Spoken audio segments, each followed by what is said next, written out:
युग और सत्य कहलाता है और वो धर्म के साथ न्याय और युद्ध करता है।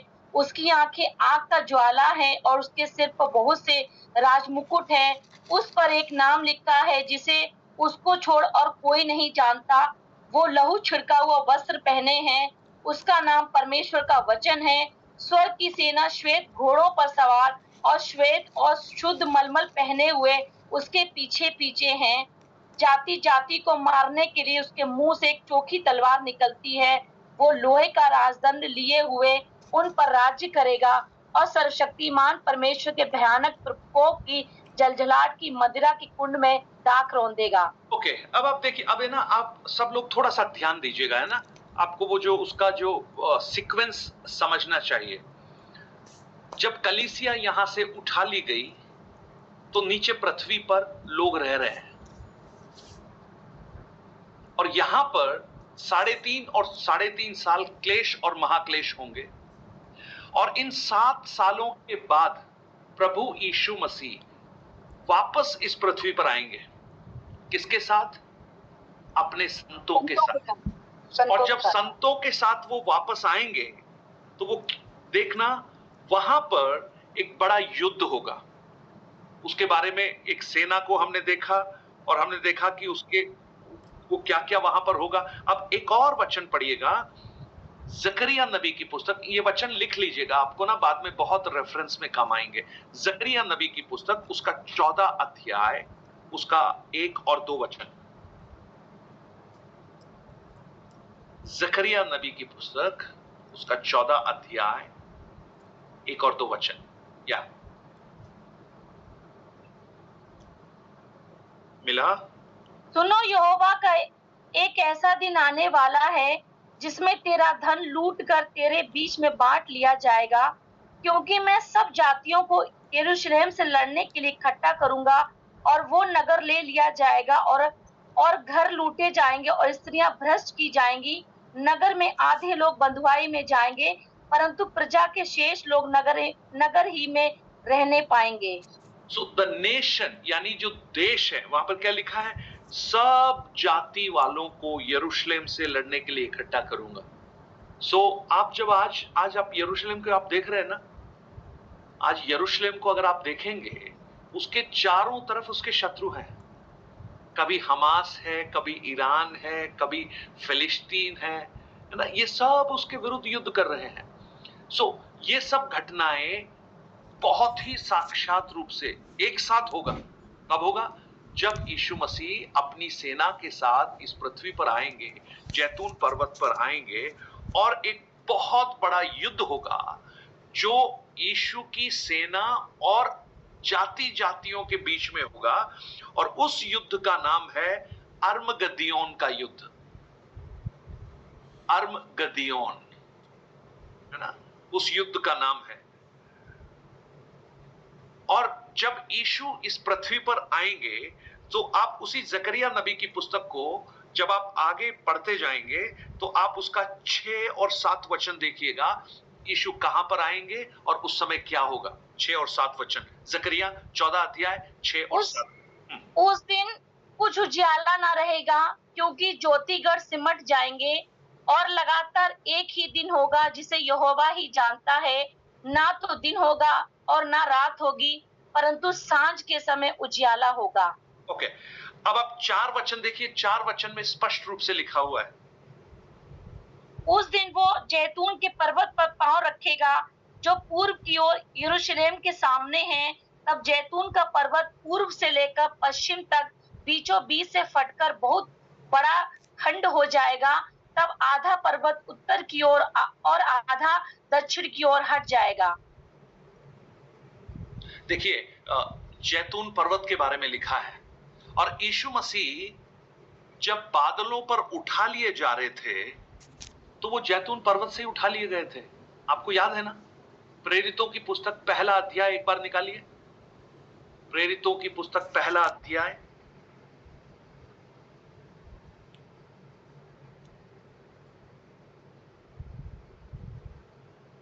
उसका 10 और 11 वचन। उसके जाते समय जब हाँ, पढ़िए। उसके जाते समय जब ये आकाश की ओर ताक रहे थे तो देखो दो पुरुष श्वेत श्वेत वस्त्र पहने हुए उनके पास आ खड़े हुए और उनसे कहा, हे गलीली पुरुषों, तुम क्यों खड़े आकाश की ओर देख रहे हो? यही यीशु जो तुम्हारे पास से स्वर्ग पर उठा लिया गया है, इसी रीति से तुमने उसे स्वर्ग को जाते देखा है, उसी रीति से वो फिर आएगा। वापस आए। अगला वचन। तब वे जैतून पहाड़ से जो यरूशलेम के निकट एक सप्त के दिन की दूरी पर है, यरूशलेम को लौटे। कहां पर था यीशु जब बादलों पर उठाया गया था? जैतून पर्वत पर। पहाड़। जैतून। और स्वर्गदूत ने क्या कहा था? जैसे तुमने उसे जाते हुए देखा था, वैसे ही उसे वापस आते हुए देखोगे। अब जब यीशु मसीह वापस आ रहे हैं, तो जकरिया 14 अध्याय 4 वचन में हमने क्या पढ़ा? और उस समय वह जलपाई के पर्वत पर पांव धरेगा और पूरब और यरूशलेम के सामने है। तब जलपाई का पर्वत पूरब से लेकर पश्चिम तक बीचों बीच से फटकर बहुत बड़ा गड्ढा हो जाएगा, और तब आधा पर्वत उत्तर की ओर, आधा दक्षिण की ओर हट जाएगा। मैं आपको एक असाइनमेंट दे रहा हूं। आप आज शाम को थोड़ा सा गूगल करना और यह देखना कि जो जैतून पर्वत है उसके हालात आज क्या हैं, उस जैतून पर्वत की अवस्था क्या है। आपको हैरानी होगी कि वैज्ञानिक इस बात को देखकर व्याकुल हैं कि जैतून के पर्वत में दरार आई हुई है, उसमें क्रैक्स आ गए बीच में से। क्यों? अगर उस वैज्ञानिक घटना को अगर आप बाइबल के इस वचन के साथ तुलना करेंगे तो आपको समझ में आएगा कि यह सब तो ऑलरेडी लिखा हुआ है। जैतून पर्वत को फटना है, और ये जो बहुत बड़ा गड्ढा होगा वहां पर अर्मगदियोन का युद्ध होगा। बाइबल कितनी खूबसूरत तरीके से इतिहास को अपने में समेटे हुए है, विज्ञान को अपने में समेटे हुए है। तो ये जो दिन है उसके बाद क्या लिखा है? और जब ऐसा होगा तो वंदना, आपने बोला था उस समय अंधियारा होगा जब कलीसिया उठा ली जाएगी, तब नहीं, लेकिन जब यीशु का आगमन दोबारा 7 साल के बाद होगा तब लिखा है क्या होगा? उस समय उजियाला नहीं रहेगा, क्योंकि ज्योतिगण सिमट जाएंगे और लगातार एक ही दिन होगा जिसे यहोवा ने बनाया है, और ना तो दिन होगा ना रात होगी, परंतु सांझ के समय उजियाला होगा। क्या होगा? इन 3.5 और 3.5 सालों में एंटाई क्राइस्ट जो मसीह विरोधी है वो बहुत पावरफुल हो जाएगा, और वो मसीह की सेना के साथ युद्ध करने के लिए तैयार होगा। अब प्रकाशित वाक्य में आइए, 19 अध्याय। अनिता सिस्टर, प्रकाशित वाक्य में भी आप एक वो लगा लेना जिससे आप फटाफट निकाल पाओ। 19 अध्याय का 20 वचन पढ़िए।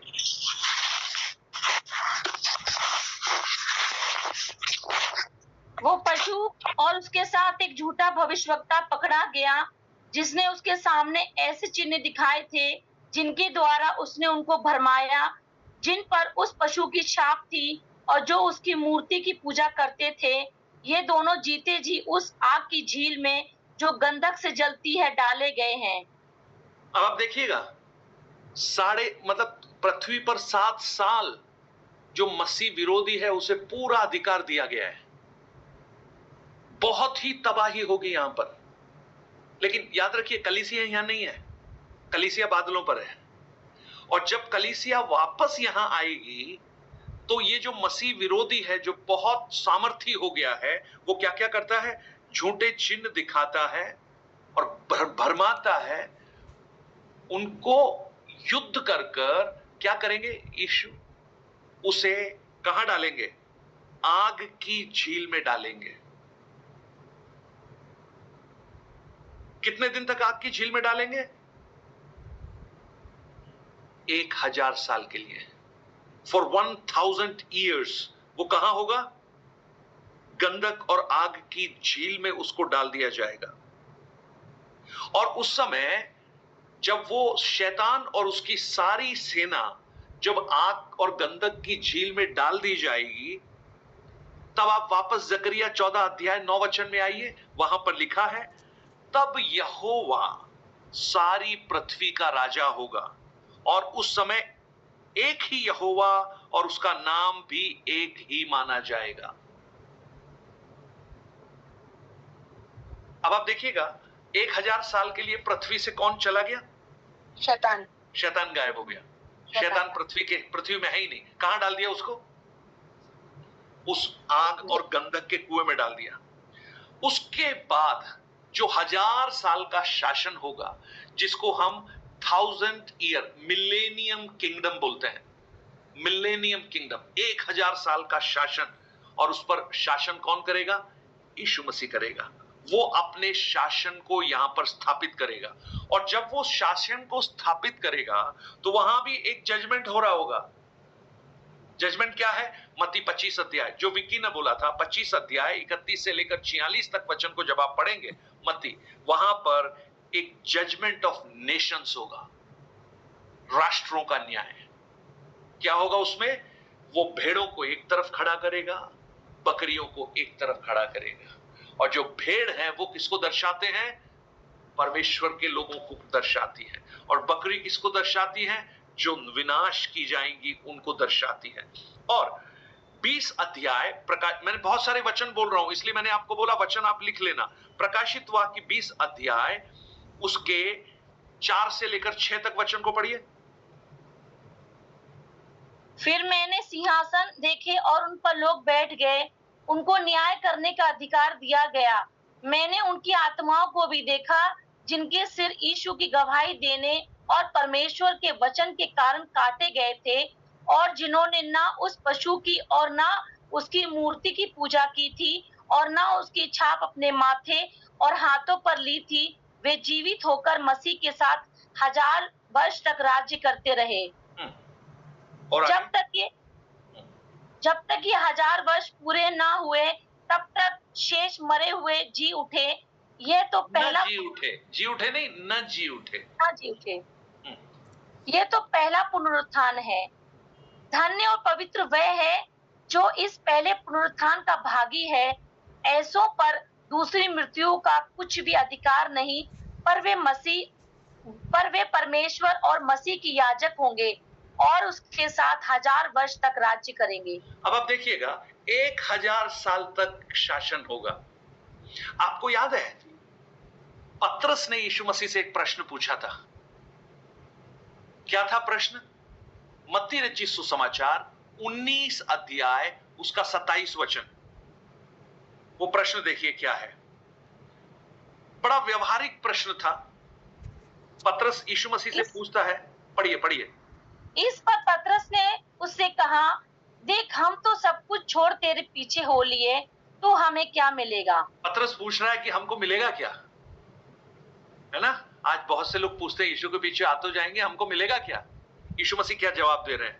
मैं तुमसे सच कहता हूं कि नई उत्पत्ति से जब मनुष्य का पुत्र अपनी महिमा के सिंहासन पर बैठेगा, ये पता कब होगा? 1000 वर्ष के उस शासन में जब महिमा के सिंहासन पर बैठेगा, तो तुम भी जो मेरे पीछे हो लिए हो, 12 सिंहासनों पर बैठकर इज़राइल के 12 गोत्रों का न्याय करेंगे। है ना? अब आपको समझ में आया ये कब करेंगे? आपको परमेश्वर ने अधिकार दिया है न्याय करने का, क्योंकि आपने ना तो उस पशु की छाप लगाई, ना उसकी मूर्ति की पूजा की। सो आपको वो अधिकार देगा कि 1000 वर्ष तक शासन करे। और देखिए 7 वचन उससे आगे जब पढ़ते हैं, और जब 1000 वर्ष पूरे हो जाएंगे तो शैतान कैद से छोड़ दिया जाएगा। भाई शैतान कहां है अभी? आग में, आग की झील में 1000 साल। अब आप कल्पना कीजिएगा, जब 1000 साल तक इस पृथ्वी पर शैतान नहीं होगा, तो इस पृथ्वी के हालात कैसे होंगे? उस समय के बारे में लिखा है कि एक जवान बच्चा भी, छोटा बच्चा भी सांप के बिल में हाथ डालेगा, सांप उसको काटेगा नहीं। भेड़, बकरी और शेर एक ही पानी के पास पानी पिएंगे। यरूशलेम में स्त्रियां, जो बुजुर्ग स्त्रियां हैं, वो सड़कों पर घूमा करेंगी। यानी हर तरफ शांति होगी। कोई किसी भी तरह का कोई आपदा, विपत्ति, या आज होता है ना दरवाजा बंद करके रखो, डाकू आ जाएगा, चोर आ जाएगा, कुछ होगा, ये कुछ भी नहीं होगा। चलो मैं आपको कुछ साल पहले लेकर चलता हूं, कुछ साल पहले, आज से मैं जब छोटा था तब की बात कर रहा हूं, मैं शायद 10 साल 15 साल का रहा होऊंगा। हम लोग एक छोटे से गांव में रहते थे। मैंने कभी भी हमारे घर में ताला लगा हुआ नहीं देखा। हमारे घर में भी नहीं लगता था। नहीं लगता था ना? ना। शायद बहुत से लोग इस बात की गवाही दे पाएंगे। शायद अश्विन ब्रदर आप भी। हमारे घर में भी नहीं लगता था पास्टर जी। क्या लोग नहीं रहते थे? नहीं, हमारे घर में भी नहीं लगता था। हमारे भी नहीं लगता था। खुला रहता था। खुला रहता था जी। सबके घर खुले रहते थे। पता है क्यों? क्योंकि संसार में इतनी अशांति नहीं थी। लेकिन जैसे जैसे पाप बढ़ने लगा, शैतान का कार्य बढ़ता चला गया। और आज ऐसी हालत है कि आप अगर 5 मिनट के लिए दूध भी लेने जाएंगे ना, तो आप ताला लगा के जाएंगे। जी। लगा के जाएंगे ना? जी। पहले खुले रहते थे। पहले बच्चों को कहीं भी छोड़ देते थे। आज डर लगता है किसी के साथ छोड़ते हुए। नहीं। क्योंकि इतना क्रुकुड टाइम आ गया, इतना खराब समय आ गया। लेकिन उस 1000 वर्ष के बारे में अब यशायाह की पुस्तक में पढ़ोगे, इतना खूबसूरत वर्णन किया गया है कि सब कुछ शांति होगी उस 1000 वर्ष में। क्यों? कारण क्या है? क्योंकि शैतान यहां पर है ही नहीं। मतलब लोगों के अंदर से बुरा करने की जो विचारधारा है ना, ये कौन लेकर आता है? अंधकार शक्ति का शैतान। वो विचारधारा ही नहीं रहेगी। वो गलत काम करने का प्रोत्साहन देने वाला जो प्रेरक है, वो ही नहीं रहेगा। अब दूसरे कोरिन्थी 11 अध्याय उसके 3 वचन को जब पढ़ते हैं, वहां पर पौलुस कहता है, मैं डरता हूं, मुझे भय है। जैसे हव्वा को सर्प ने अपनी चतुराई से बहकाया, ऐसे ही तुम्हें भी वो कहीं बरगला ना दे। यानी कौन बहकाना का काम किसका है? शैतान का। शैतान का है। यानी परमेश्वर की आज्ञा का उल्लंघन करने के लिए किसने प्रेरित किया? शैतान किया। अब आप सोचिए, शैतान ही नहीं है, कौन करेगा? तो क्या कैसी सृष्टि हो जाएगी वो? 1000 वर्ष तक एक शासन। ये एटर्निटी नहीं है।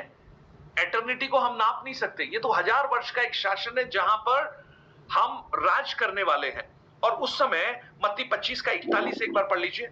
मत्ती रचित सुसमाचार उसका 25 अध्याय 41 वचन।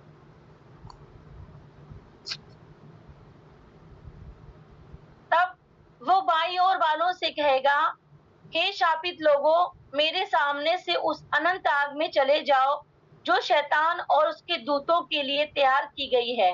हाँ, ये जो बकरियों वाला झुंड है ना, जो भेड़ों के बीच में रह के प्रतीत करते हैं कि वो भी भेड़ है, लेकिन वो वास्तव में भेड़ नहीं है, वो बकरी है।